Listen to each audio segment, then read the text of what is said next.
এক সময়ের কথা। চন্দনপুর গ্রামে এক ভাই আর এক বোন থাকতো। ভাইয়ের নাম দীনেশ ছিল আর দিদির নাম রাধা। দীনেশ খুবই অলস ছিল, ও কোনো কাজ করতে চাইতো না। একদিন রাধা বলল, দিনেশ, তুই কোনো কাজ কেন করিস না? যখন দেখছি খেলতে থাকছিস, আমি আর মা তোকে কতদিন ধরে এত কিছু বোঝাবো, তুই নিজে কিছু বোঝার চেষ্টা কর। আমার ইচ্ছে, আমি যা ইচ্ছে করব। আমি তোমার থেকে ছোট, আমার যা মন চাইবে আমি তাই করব। যখন আমার সময় হবে আমি কাজ ঠিকই করব। তখনই দীনেশের মা এলো। দিনেশ, এটা তুমি তোমার দিদির সাথে কিভাবে কথা বলছো? নাও, ক্ষমা চাও। ও তো তোমাকে ঠিক কথাই বলছিল। দীনেশ খুব রেগে গেল আর ও বাড়ির বাইরে চলে গেল। রাধাও দীনেশকে অনুসরণ করে ওর পিছু নিতে লাগলো। তখনই রাধা বলল, দিনেশ, দিনেশ, এত রাগ করে তুই কোথায় যাচ্ছিস? আমি জঙ্গলে যাচ্ছি কাঠ কাটতে। যখনই আমাকে সামনে পাও আমাকে নিয়ে কিছু না কিছু বলো। আর এভাবে রাধাও দীনেশের পিছু নিতে নিতে জঙ্গলে পৌঁছলো। কাজ কাটার সময় দীনেশ পা পিছলে গর্তের মধ্যে পড়ে গেল। রাধা, আমাকে বাঁচাও, আমাকে বাঁচাও, আমি গর্তে পড়ে গেছি। দিনেশ, দাঁড়া, আমি গ্রামে গিয়ে সবাইকে ডেকে আনছি। দীনেশ ওই গর্তেই বসে রইল। তখনই ও গুহার ভিতরে কিছু দেখতে পেল। গর্তের ভিতরেই একটা গুহা ছিল, যেখান থেকে একটা উজ্জ্বল আলো বেরিয়ে আসছিল। দীনেশ বলল, আরে, গর্তের মধ্যেই গুহা, আর এর মধ্যে এসব কি জ্বলজ্বল করছে? ঠিক আছে, তাহলে গিয়েই দেখা যাক।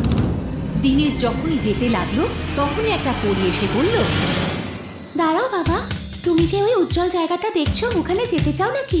হ্যাঁ, কিন্তু আপনি কে? আমি বলি, আর গুহার ভেতরে একটা সুন্দর রাজমহল আছে, আর ওখান থেকে আসা উজ্জ্বল আলোয় তুমি দেখতে পাচ্ছ। ওটা একটা মায়াবী মহল, আর ওই মহলে তুমি যা চাও তাই পাবে। আচ্ছা পরি, যা ইচ্ছা করবে, মজা করে খেলা, খাওয়া দাওয়া সবকিছু। হ্যাঁ, আমি মহলে সবকিছু দেখাশোনা করি। আচ্ছা পরি, আমিও ওই জাদু মহলে যেতে চাই। আমি বাড়ির লোকেদের থেকে দূরে থেকে কিছুদিন, আমার বাড়ির লোকেরা তখন বুঝতে পারবে। তুমি মহলের ভেতরেই থাকতে পারো, কিন্তু আমার অনুমতি ছাড়া মহল থেকে কোথাও বেরোতে পারবে না। ঠিক আছে পরি, কোনো ব্যাপার না।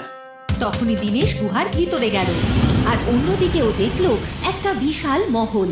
ও বলল, কি সুন্দর মহল এটা, এবার আমি মজা করে থাকবো, খাবো আর খেলবো। দীনেশ মহলের ভিতর গেলে মহলের দরজা বন্ধ হয়ে গেল। তখন দীনেশ মহলের উদ্দেশ্যে বলল, জাদু মহল, চলো, আমি এখন শুতে চাই। একটা সুন্দর বিছানা আমায় দিন। তখনই ওর সামনে একটা সুন্দর বিছানা এসে গেল। দীনেশ খুশি মনে ওখানে ঘুমিয়ে পড়ল। ওদিকে রাধা নিজের ভাইয়ের জন্য সবাইকে নিয়ে এলো, কিন্তু ওখানে কোনো গর্ত খুঁজে পেল না। সবাই ওকে খুঁজতে লাগলো। শেষে রাধা বলল, কি জানি, দিনেশ গর্ত থেকে বেরিয়ে হয়তো চলে গেছে। সবাই ওখান থেকে চলে গেল। দীনেশ ওই জাদুর মহলে খুবই সুখী ছিল। ও খাবার চাইলে খাবার পেয়ে যেত, আর সারা দিনও খেলা করে মজা করে কাটাতে লাগলো। দীনেশ কিছুদিন পর্যন্ত ভালো ছিল, তারপর উদাস থাকতে লাগলো। ওর মায়ের কথা খুবই মনে পড়ছিল। জেকে বলল, আমার সবার কথা মনে পড়ছে। আমি অনেক দিন ধরে এখানে রয়েছি, হয়তো সবাই আমার জন্য চিন্তা করছে ওখানে। আমার এখন যাওয়া উচিত। তখনই দীনেশ মহলের বাইরে যেতে গেলে একটা জোরে ধাক্কা খেল আর অনেকটা দূরে গিয়ে পড়লো। দীনেশ কাঁদতে কাঁদতে বলল, আমি আমি যেতে চাই, আমি আর এখানে থাকবো না, আমাকে যেতে দাও, আমাকে যেতে দাও। এখন তুমি এখানেই থাকবে। যখন পরি আদেশ দেবে তখনই তুমি এই মহল থেকে বাইরে যেতে পারবে। দীনেশ চিৎকার করে পরীকে ডাকতে লাগলো। তখন পরী এসে বলতে লাগলো, কি হয়েছে দিনেশ? বুঝলে পরি, আমি এখানে থাকতে চাই না, আমি বাড়ি যেতে চাই। কিন্তু তুমি তো চাইতে যে সুখে আর আরামে জীবন কাটাবে। না না, আমি শুধু আমার পরিবারের কাছে যেতে চাই। আমি এখন সব কাজ করব, আর বাড়ির লোকেদের অভিযোগ করার সুযোগই দেব না। তখন পরী ওর কথা শুনে জাদুর মহল থেকে ওকে যেতে দিল। দীনেশ দৌড়ে নিজের বাড়িতে পৌঁছলো। ওখানে সবাই নিজের নিজের কাজ করছিল। আরে দিনেশ, কি হলো? তুই তো এক্ষুনি জঙ্গলে গেছিলিস না কাঠ কাটতে?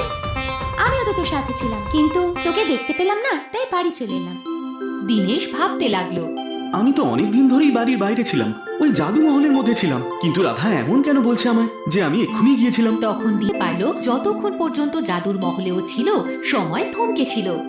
রাধা সবকিছু ভুলে গেছিল, তাই কেউ জানতেও পারেনি এই সব কিছু ওই মহলেরই জাদু, যা শুধুমাত্র দীনেশ জানতো। পরের দিন সকালে তাড়াতাড়ি উঠে দীনেশ জঙ্গলে কাঠ কাটতে চলে গেল। যখন ও ফিরল তখন মা রাধা ওর কাছে এসে বলল, দিনেশ, তোমার তো কাজে খুব মন বসেছে দেখছি।